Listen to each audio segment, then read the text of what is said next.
भी आपको बताएं कि डीप डिप्रेशन का मरकज़ बुहीरा अरब में दाखिल होना शुरू हो चुका है। आइंदा चंद घंटों में बुहीरा अरब के साजगार मौसमी हालात के सबब ये मुमकिन समुद्री तूफान भी बन सकता है। सिंध और बलूचिस्तान की साहिली पट्टी पर इसके असरात क्या होंगे, जानेंगे उनीबा जमीर शाह से।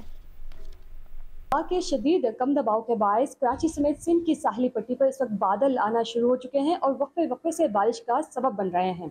जहां तक इस सिस्टम की बात है तो ये आहिस्ता आहिस्ता सिंध की साहिली पट्टी की जानिब बढ़ रहा है। बताया गया कि पहली बार 1961 के बाद हो रहा है कि बराह रास्त वस्ती भारत से सिंध की साहिली पट्टी की जानिब बढ़ रहा है। इस वक्त मेट्रोलॉजिस्ट अंजुम नज़ीर साहब हमारे साथ मौजूद हैं। इनसे जानते हैं कि बलूचिस्तान की साहिली पट्टी पर इसके मुमकिन असरात क्या रहेंगे। कि ये मार्जिनल साइक्लोनिक स्टॉर्म बनेगा, तो मार्जिनल से लोगों के जहनों में ये ख्यालात आ रहे थे या बातचीत डेवलप हो रही थी कि शायद कुछ घंटों के लिए, तकरीबन 2 से ढाई दिन तक साइक्लोनिक स्टॉर्म रह सकता है। कि ये यहाँ से जो है वो अरेबियन सी में अब तकरीबन ऑलमोस्ट आ चुका है इसका सेंटर, और अब जो है इसको कुछ घंटे लग रहे हैं जिसमें ये बाकायदा तौर पे साइक्लोनिक स्टॉर्म डेवलप हो जाएगा।